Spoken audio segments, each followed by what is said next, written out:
Good evening, everyone. My name is Celine Gallagher, and I'm the Scientific Chair of the Australian POTS Foundation. On behalf of the Foundation, I welcome you all to a very special webinar this evening, with tonight's presentation focused on nutrition and gastroparesis. I know it's a topic that many of you are interested in learning more about. Before we begin, I would like to acknowledge that we are hosting this webinar from the lands of the Kaurna people.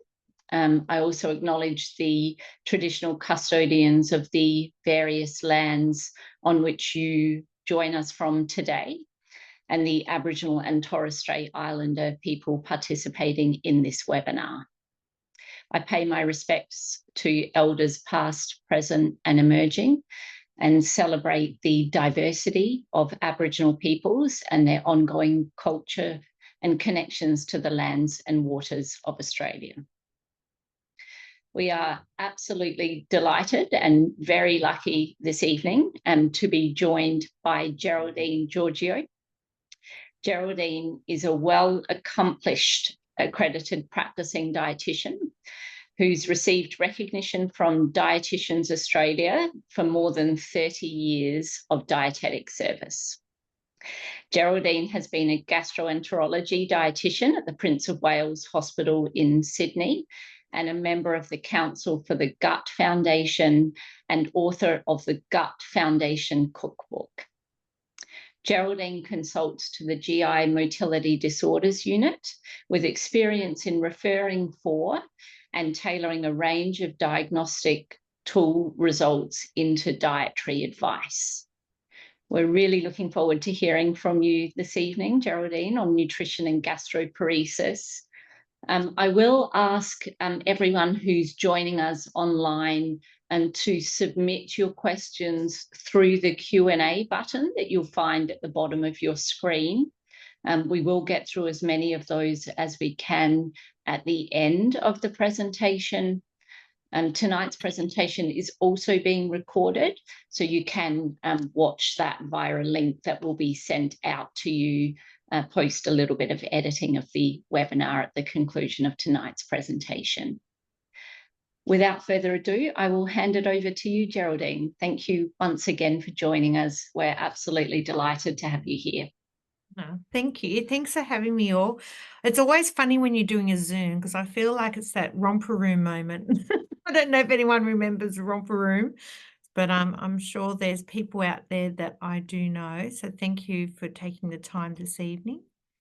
Now, I thought that I would start with just starting off with this slide. Is it just POTS, or is it together with, or has everyone with POTS got some form of gastrodysmotility, or otherwise known as some form of gastroparesis? So I thought I would just sort of start going into the topic, but you'll see that there's going to be a lot of overlap. So just a little bit about me too. Know that I've been around for a long time. It's all holding up. And I've also written a book about skin. Now, the only reason why I'm telling you about this is that I was saying before I got onto the talk this evening that I've been very fortunate of working with people in areas that are very much emerging, and I'm working with world leaders. So this book is actually really the healthy insulin diet, and I will touch on insulin a little bit. But imagine if we've got systems in our body and they can have an impact on different body parts. So when I was approached to write a book, my practice is called Designer Diets. The people that approached me thought, Geraldine, what's your job? And I go, well, I design eating plans for health conditions. That's where that name comes from. So if you know anything about me, you might see this book floating around, but this touches on the condition of different skin conditions that can evolve from metabolic disease, from insulin resistance, inflammation, and diabetes and skin health. So you might find when I have patients coming through, when I'm meeting people, the whole issue of medical, nutrition, lifestyle, and you, we might find I'm seeing you for gut health, your actual system and what's happening there, and can be with POTS. There could be underlying skin conditions, autoimmune conditions, they all can overlap. So what shows on your skin can happen from within as well. So moving on to what we're here to talk about, and I just want you to all know that I have a great appreciation of the complexity of a patient with POTS, which we're going to cover. We're going to talk about the system errors, and one of those being gastroparesis. How do we manage the system error and the tool of nutrition and how that can support you? Where's the research heading? And the role of dietitian in the management of gastroparesis. Now, interestingly, the complexity of treating people living with POTS, there's diverse symptoms. So you've got the underlying comorbidities, like I talked about insulin resistance in skin, for example, but this can be this whole issue with hypoglycemia that's commonly seen with POTS and insulin resistance, EDS, autoimmune conditions, neuropathies, MCAS, compression syndromes. This then, together with coexisting comorbidities with EDS and mitochondrial disease, and then gastroparesis, MCAS, autonomic dysfunction and the complexities of that. So that's all the sort of physical things. And then you've got the psychological and social factors, the non-pharmacological interventions, the medication regimes, and then your response to treatment. So this little slide here really shows the reported symptoms of patients with heads, if you like to call it that, POTS and MCAS, and then the POTS itself, and then how they can all overlap. So you can have a person that can just turn up with weakness, fatigue, abdominal pain, nausea, vomiting, diarrhea, bloating, constipation, hypertension, exercise intolerance, impaired cognition, headaches and palpitations. And then alongside that, then you can have the chest pain, the heartburn, the GERD, and then you've got the underlying MCAS occurring. Then you've got also the visual impact and vertigo and the neurological impacts and the sleep. So it can be a real storm that can be really impacting a person overall. So really designing an eating plan that actually helps and provide the nutrition support with all these sort of conditions is really important to be able to provide and promote that quality of life. So what are the system errors? So we've got the autonomic nervous system dysfunction, we've got the cardiovascular system abnormalities, we've got the fluid and electrolyte imbalances.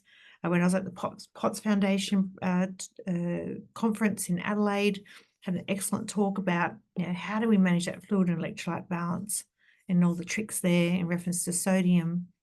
Then you've got the immune system and dysregulation and dysautonomia, the central nervous system dysregulation. And then to top it off, now we've got gastrointestinal system dysfunction. So it can be very, very challenging. And you need a little village or a village of people to help you, because every faculty, one thing that used to astound me when I used to work on the wards, you'd be on the gastro ward, but the patient might have a cardiology issue. And then you'll be going, oh, but we're on the gastro ward. People are systems and we're a whole body. So I think really taking on board the person's overall health, the holistic health approach that we need to take to help our patients. So the gastrointestinal system issues in patients then with POTS, there can be these GI conditions, like we've got even celiac, there could be chronic intestinal pseudo-obstructions, esophageal hypomotility issues. I'm seeing that a lot more. We've got functional dyspepsia that could also be seen as rumination syndrome, for example, but again, it's these functional abnormalities. There can be electrical activity abnormalities, then the reflux, then the gastroparesis, IBD, IBS. You can have the MALS, pelvic floor, and then gastric emptying issues and dumping. And then, as you can imagine, with all these conditions, then there's these non-GI conditions that overlap. So it's really important, and we can spend a lot of time with you when we're trying to figure out which bit do we tackle first and what's the approach we take. So leading to then the diagnosis of gastroparesis. So what is it? A lot of people say they've heard of it, but they don't quite understand what bit's affecting you. So the lack of gastric motility and the absence of obstruction likely due to muscle and nerve impairment. And they're estimated to be 125,000 gastroparesis sufferers in Australia. And we know that the symptoms of gastroparesis can be many.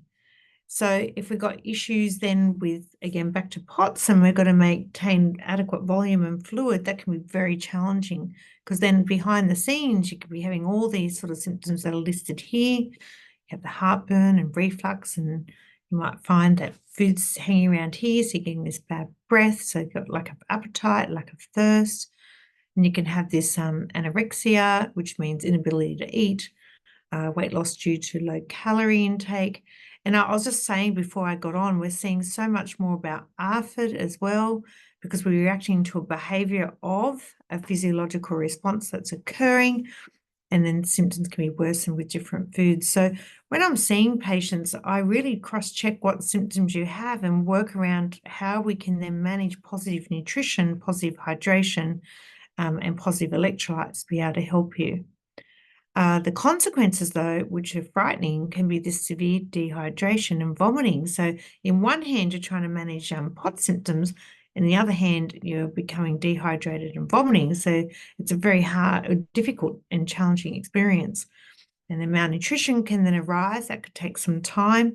Sometimes I have patients where they go, oh, your bloods look fine, but, oh, and you might find that your weight's not plummeting as much, and they think, okay, we're not that malnourished, but truly you're lethargic, you're tired, you're fatigued, you're not nourished, and you're dehydrated. So it's not very good.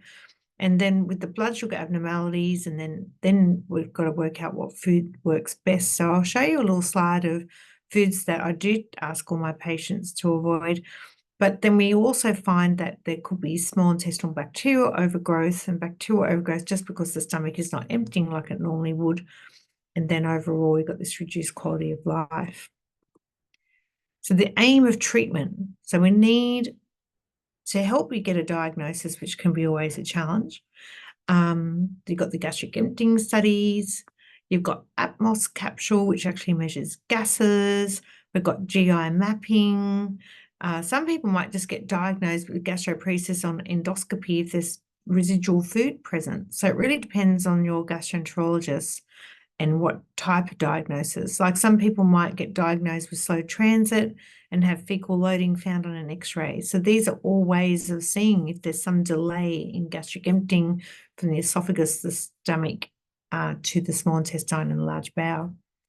Then we assess you for what medications you should be having, and the medical and surgical intervention that could be possibly available to you, whilst we're trying to maintain your hydration and nutritional status, and then help also manage and control symptoms, and then also reduce risk and manage of complications. So in general, when I'm seeing patients with gastroparesis, the general advice could be eat smaller, more frequent meals, eat less fatty foods, and avoid fibers, particularly insoluble fibers, which are known to then cause B sores, which is what I'll show you in a moment.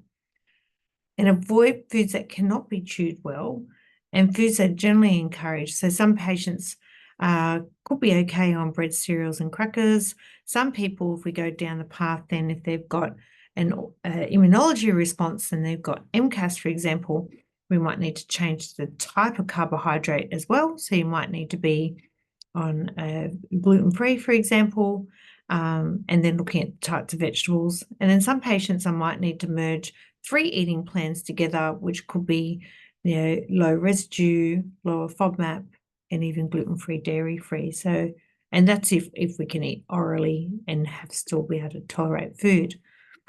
But then oral intake may be not going to plan, and you might find that you're not meeting your hydration nutritional requirements and might be experiencing malnutrition. So then there are other considerations to make, which could be enteral nutrition or even parenteral.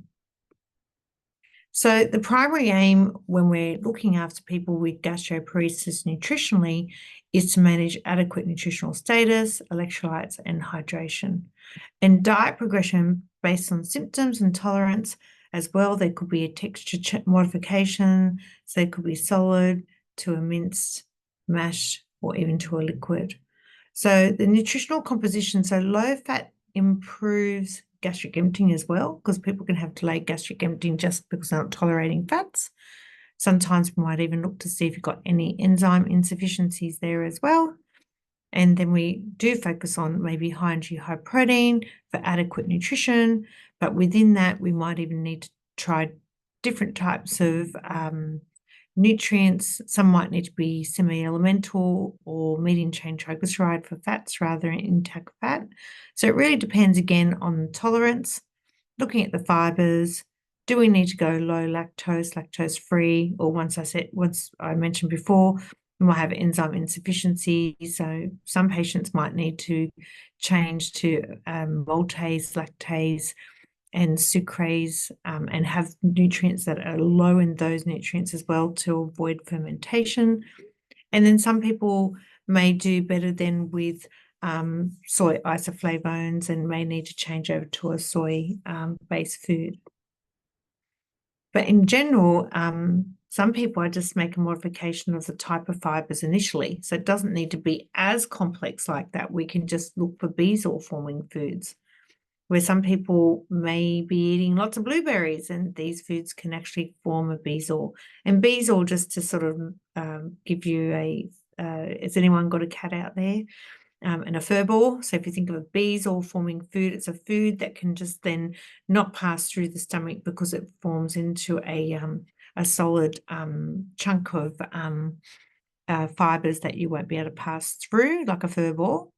And then interestingly, so some people with their gastroparesis and slow transit, for example, may be confused with, oh, it's just constipation, eat more fiber. Well, I always give that analogy of, well, when you've got a blocked toilet, you don't go and sit there and put more toilet paper in the actual bowl and flush.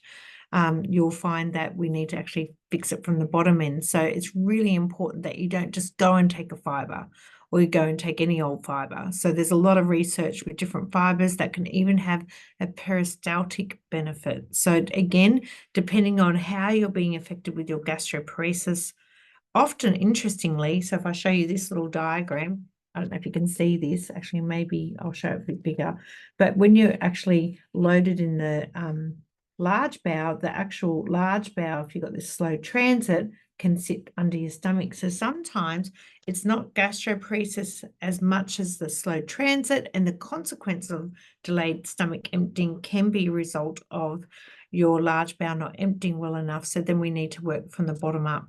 So it really depends again on your symptoms, what diagnosis, what tests you've had, and what dietary advice will be best for you, together working in your multidisciplinary team with your gastro and your GP, for example. So other food concerns, so I sort of touched on fat. Fat is a potent inhibitor of gastric emptying, and that's why you can feel really full when you've had a high fat meal. So again, it's the type of fat, and it might need to be a pre-broken down fat like a medium chain triglyceride, but again, total fat, and knowing where we're going to get your extra calories, particularly when we talk about high energy, high protein diets, we might find there might need to be some modification there. Now, osmolality is an interesting one too, because depending on the osmolality of a liquid, for example, it's been shown to slow gastric emptying, and most patients can tolerate a clear liquid diet. So sometimes people might go, I can't drink those milky drinks, so maybe we need to go to more clear fluids. And there's a lot of those products that are available that dietitians can prescribe. And also, if you have got a dietitian in a hospital, they may even provide a home enteral nutrition program, and they may write a script where you can buy direct from the company as well. And all dietitians can do that, by the way, but if you do have dietitians in outpatients in hospitals, interestingly, you might get a better rate in reference to costs with a dietitian as part of a hospital. But mind you, though, you've got to find that dietitian that's got experience in both these areas of complexities of EDS, POTS, compression syndrome, gastroparesis, insulin resistance, for example. And then you've got to look out for nutritional deficiencies. So just to name a few things: iron, B12, magnesium, vitamin D, vitamin C, calcium. So really looking out to see what the nutritional intake looks like, how we can tweak your nutritional intake to make sure support nutrition, food, how it all comes together, and then monitoring with blood tests. A lot of people try very hard and you just need that extra help. In general, small frequent meals, which this is something you've all heard before with managing gastroparesis, avoiding raw and uncooked fruits and vegetables. Sadly, a lot of my gastroparesis patients miss their salads, so it's a bit disappointing, but trying to find nutrition in more cooked fruits and vegetables and peeled cooked fruit vegetables can really help with digestion. Eating liquid foods, but also to making sure they're calorie dense, because some people go, I just have soup, and unfortunately the soup might be just pumpkin and then there's no protein, there's no other nutrients. So in reference to macronutrients, you might find that you're going to be missing out because you're filling up on an empty vessel, empty nutrition there. So really making sure you've got some really good recipes to follow. Eating foods lower in fat could be definitely helpful. Again, maybe something that's modified fat is really good. Drinking water during meals versus in between meals. In between meals means you might be able to get a bit more food in. Exercise. Now, exercise can really help peristalsis, so but try not to go excessive because then we're going to be negative calories. So really matching your calorie requirement. Fizzy drinks can really have an impact, and smoking and alcohol. And then also not lying down within 2 hours after eating. And some people, if their esophagus is really affected with achalasia, for example, we might find even the way you sleep, we might need to keep you upright so you haven't got regurgitation of food and then risk of aspiration. So nutritional supplements, there's heaps. I mean, these are just some photos of different supplements that are available. I've sort of put the Forte juice, for example, that's a one of those lower osmolality type drinks versus Elemental 028, which is like an elemental oral drink where the nutrients have been pre-broken down to its raw state, and so they're more bioavailable because often patients, depending on their gastric emptying, they may have malabsorption issues as well, together with then the issues of needing something that's hypoallergenic. You've got other drinks that are in smaller volume, like Forte Compact Protein. So you might find in a smaller volume of 120 mils, you've had the same calories as a Big Mac, for example. Or you might have things that are extra added. So remember, I was talking about the pumpkin soup. So this Parenteral is like a form of added nutrients that's neutral flavor. So it's unflavored, so it won't upset the choice that you've, pumpkin soup, but it's added that extra calorie to the actual drink, to the actual soup itself, for example. Now, we may push on with oral nutrition, a menu plan, nutritional supplements, and see how that goes. I'm interestingly working with a company too. There's lots more products coming on the market. Company I'm working with is MediDrink, for example, and they're disease-specific nutrient drinks as well. I've got some patients that we're trialing ones for pulmonary health. So there's a lot of drinks out there. So again, finding that dietitian that's abreast with what's available on the market will be really helpful. Now, enteral nutrition is the next step. So we've gone from oral and now we're looking to see, okay, if we're just not getting there, or we're finding that you're just not progressing, or you're still losing weight and your body mass index is dropping, that is not because I actually did a podcast about why BMI, it's actually called Why BMI is Bullshit. It's more the fact that are we just not meeting our nutritional requirements and we're in a downtrend of weight loss. One of the things, it's actually Malnutrition Week this week, interestingly, and when we talk about people at risk of malnutrition, it won't always reflect just you being a low BMI. So just so you know, I know that, and a lot of doctors will only look at BMI. So that's why I said that podcast that I did. So it's really important that you look at what's your weight trend doing, what's happening with your bloods, and then also are you meeting your oral nutrition, and how are you? How's your energy? How's your hydration? How's your urine output? How are your bowels? How's your other symptoms like POTS, and what else is happening there?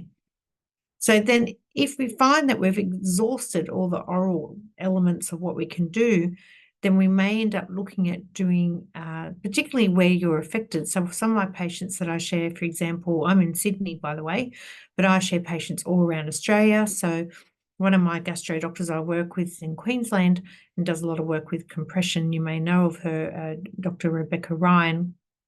And we may need to put a tube in, and we may need to do what we call jejunal nutrition. So that's the part that's past, say, for example, with gastroparesis, we've got to bypass the stomach, and then we've got to actually thread the tube then into the duodenum, to the jejunum area. And what that will do is actually help maybe relieve some of the burden that you might be experiencing with gastroparesis, because we can actually then start putting nutrition lower down into your small intestine, and then we can work out what feed will work best with you. Now, we find often with doing a nasojejunal tube first, we'll be able to see tolerance. You can still eat, by the way, with a enteral nutrition, and being able to work on both oral nutrition, but giving you a bit of help, and we then may drip in a feed over time. And sometimes we start with the standard isotonic feed, or we may then progress to a semi-elemental or elemental, depending on what's actually happening. So that's a bit of a visual of what that looks like that I was just describing.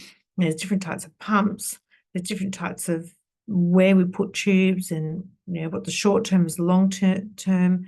When we start with the NJ, for example, that's not usually a long-term approach, but we as dietitians working with you, we quantify how you're going orally to then know what you need as top up enterally.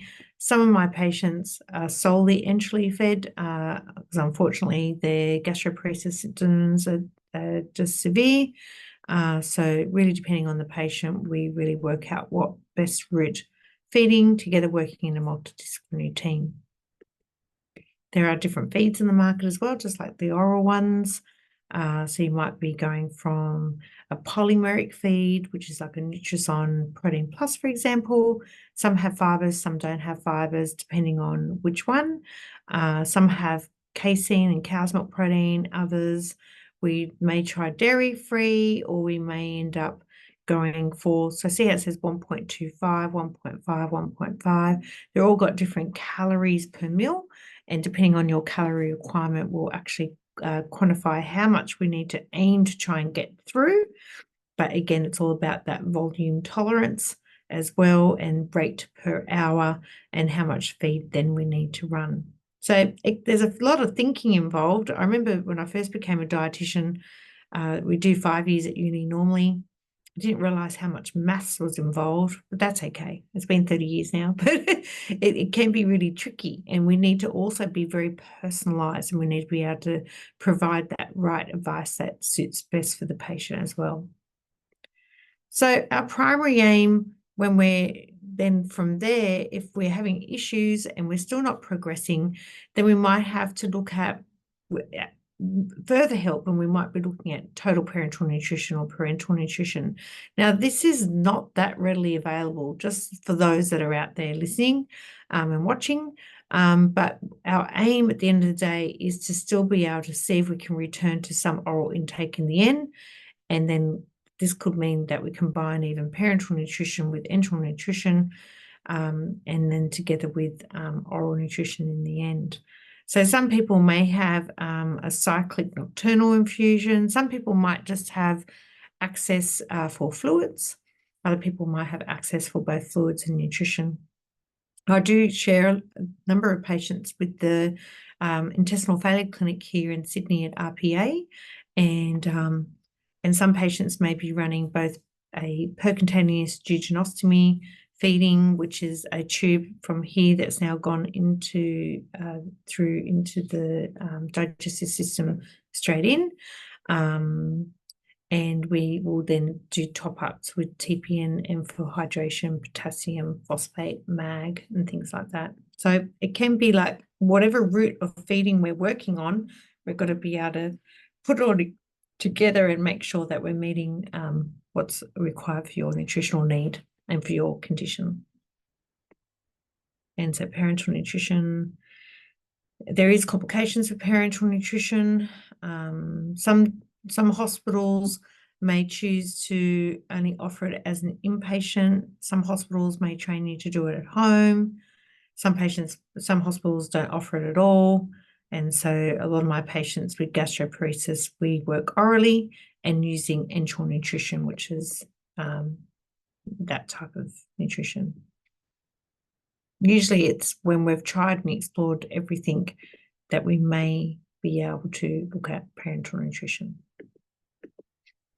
Now, all sounds very good, getting nutrition in, but the issues can be too that, say you've been trying for some time and you become quite malnourished. And like I was saying before, with malnutrition week, you might have sarcopenia, which you've got protein, energy malnutrition and muscle loss, and things aren't going well. So we finally get the feed going, or we finally get extra nutrition, but particularly the feed, because it becomes a constant.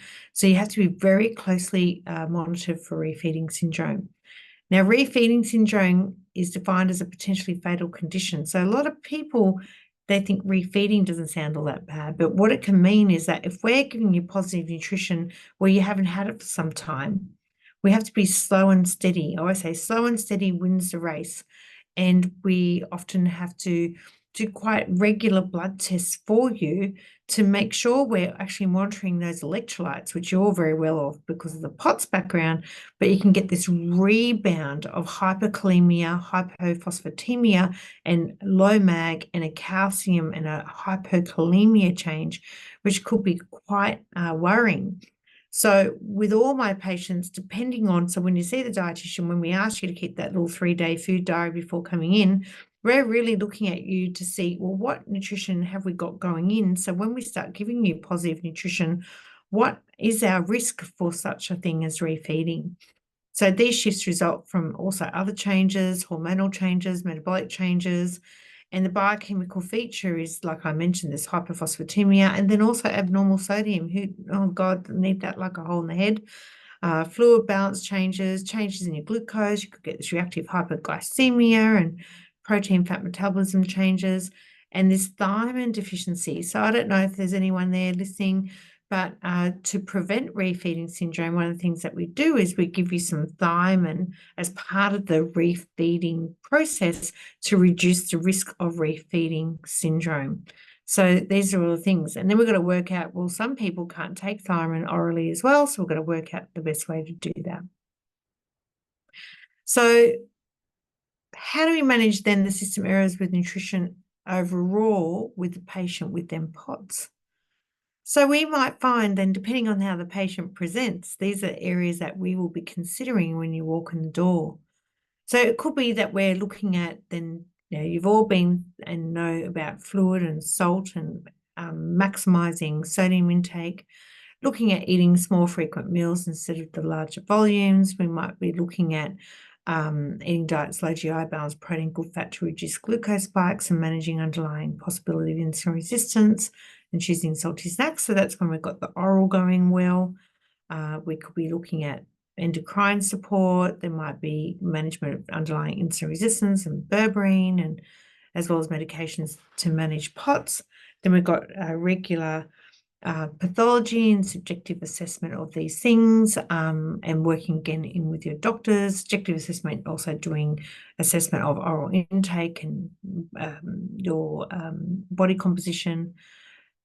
Then you might have then the issues tackled with that. Add that to then the gastroparesis. So is there a low residue, low FODMAP? Is there a gluten-free? Do we need to manage other conditions, including MCAS, for example? And then oral nutrition support together with them, the possibility of enteral nutrition support. So the role of the dietitian can be really important because we become your health advocate. So we're really there. Like, I've had quite a few people today, and I often start when I'm seeing patients, I say, I'm actually here for you, to listen to you, to tell me where you're at and what we need and how we can move forward. And that's what I'm hoping everyone gets, that experience, because it can be quite complex, and it's like often chasing a cat. There could be, this week we're really focusing on this, but we've actually found this. So it's really, you might have an immunologist on your team, you might have the cardiologist on your team, you've got your gastroenterologist on your team, you've got the dietitian on your team, and we all got to work really closely together to manage this complex medical condition. And then a frequent claim of patients with POTS, HEDS or MCAS who have unexplained constitutional and gastrointestinal symptoms is that they have mast cell-induced gut dysbiosis. Now, I was saying to Celine before I got on, I could talk forever. I'm just letting you know. I've actually just joined in providing dietetic support for the Centre of Digestive Disease with the famous Professor Tom Barodi in the role of FMT. And interestingly, I've got patients that are going through FMT even, and I'm there to provide dietetic support to nourish their new species that they're ingesting or being transplanted into them, and being able to see if we can shift gut microbiome to actually even have a positive benefit on the digestive issues and autoimmune conditions that can evolve from your gut. So as dietitian is just one little tool that we use. We might actually just assess your eating, have a look at your micro and your macronutrients and see how you measure up. And so if you need to find us, we're myself, and that's Olivia. Olivia and I both also look after the Gastroparesis support group for Gastroparesis Australia. So we're there often talking to patients directly about the diagnosis of gastroparesis, but soon learn that they've got all these complex comorbidities in the background. So I think we might stop there for now and see if there's any questions or anything you'd like me to touch on. And I'm sure that, and one thing I was thinking was like, I'm very happy to share another time. We might go through case studies. I mean, there's so many things I can share with you all. So please reach out, and I hope I've been able to give you some insight about the role, the conditional gastroparesis in the background with the POTS situation that we're all got here. Thank you so much, Geraldine. That is very much appreciated. Lots of useful information there for us. We have had several questions that have come through. Yep. So we'll start to work our way through those. We'll get through as many as we can. Sure. So our first question was a participant who's joined us this evening who said, I was surprised to see benefiber is not recommended, as I thought it would dissolve easily. Which dietary fiber would you recommend if one is needed? Yeah, that's a good question. Benefiber does dissolve easily, but it's not gluten-free. Secondly, it can still have an issue with being basal forming and also gas forming. So one of the fibers that has had a lot of research, which you can look up at Western Sydney Uni Dysmotility Unit under Dr. Georgeou, Z-H-O-U.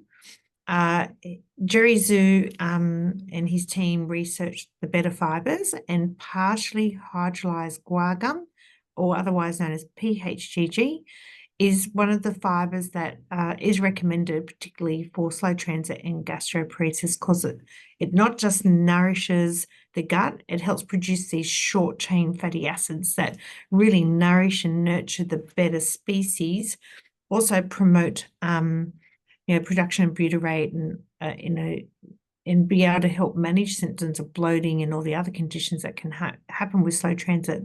And then what will happen is from there, better tolerated and be able to help with that full evacuation as well. So let's see, it'll be interesting to see if we see the difference. Maybe we can do a poll.